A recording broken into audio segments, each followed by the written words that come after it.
Negociação é uma coisa, imposição, ou melhor, manipulação é outra, completamente diferente.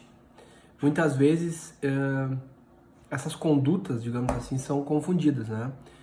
Relembrando o que a gente já sabe, quando estamos negociando, basicamente o que se faz é trazer à mesa vários interesses diversos, né? Se definir alguns objetivos, o que avançar, o que se pretende, o que cada parte precisa, e aí sim partir para as rodadas, enfim, tentar fazer concessões mútuas e chegar numa zona onde pactuar e fazer um acordo é possível, né? Agora, imposição é outra coisa. Normalmente acontece quando uma parte tem um grau de influência por poderio econômico, afetivo, técnico, enfim, são as mais variadas formas, e essa parte se usa disso indevidamente para impor os seus interesses, os seus objetivos em cima, por cima, atropelando as outras ou a outra parte, né? E faz isso usando muitas vezes ferramentas bastante abusivas. E momentaneamente, por vezes, se consegue isso, essa imposição. E aí se faz um pacto que obviamente já nasce eivado de um vício tão grave que faz que ele seja natimorto, esse pacto, esse acordo. Ou seja, ele nasce morto, ele nasce inviável, porque logo em seguida, obviamente, a parte que estava sofrendo aquela imposição, aquele abuso, digamos assim, em algum momento vai se dar conta e não vai cumprir o pacto, ou vai procurar revisá-lo, ou por aí. E por aí vai.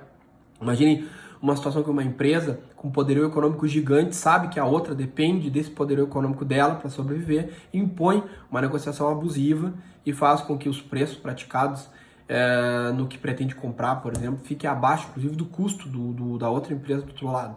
Nós temos naturalmente um desequilíbrio e esse acordo provavelmente nasceu numa negociação doentia, porque uma parte eminentemente mais poderosa usou isso indevidamente e fez uma imposição. Então é uma pseudo-negociação, ou seja, ela é falsa, ela não é verdadeira, que na verdade está travestida assim, porque ela é uma imposição. Isso é ruim. Vamos pensar no outro sentido. Imagine alguém que tem um medo de perder muito relevante em determinado assunto e senta para negociar com alguém. E a gente sabe que esse medo da perda é um sentimento muito poderoso no ser humano, muito poderoso. E a outra parte, sabedora disso, manipula a situação nessa negociação de tal sorte a usar como pivô fundamental esse medo de perder de quem está do outro lado. Conseguindo aí um sim quase que espúrio, na verdade espúrio, fazendo um acordo sobre bases muito frágeis, sobre exatamente esse medo excessivo da perda, né, da outra parte. E isso, realmente, aí nós chegamos às beiras do abuso. Porque a parte que está utilizando esse ponto fraco da outra está se alavancando com relação a isso, abusa de um cenário que não vai trazer o equilíbrio, muito menos a cooperação. No final do dia, nós não vamos alcançar os melhores interesses de todos.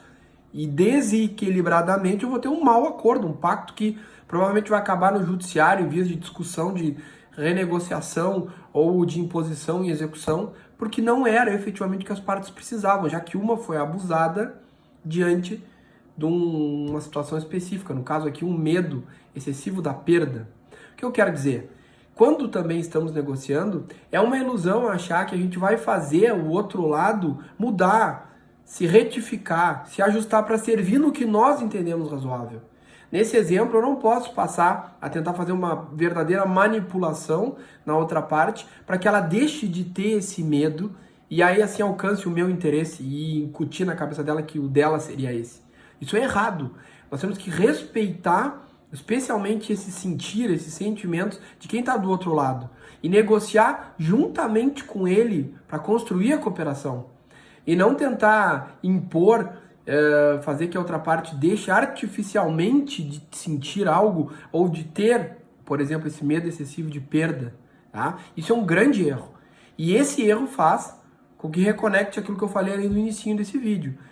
Faz com que a negociação deixe de assim o ser e vire uma imposição, eivada de manipulação. E isso, definitivamente, meus caros, não traz equilíbrio. Pelo contrário, tá desequilíbrio. Não esqueçam. Uma negociação desequilibrada nasce ou se desenvolve tão viciada que o seu resultado vai ser um acordo impossível de ser cumprido satisfatoriamente. Eu não tenho cooperação. As partes não vão cooperativamente fazer de tudo para cumprir, fazer valer trazer para o mundo real efetivo aquilo que foi combinado. Por quê? Porque houve um desequilíbrio. Mais cedo ou mais tarde isso vem à tona. É como se eu varresse para baixo do tapete uma sujeira que em algum momento vai eclodir.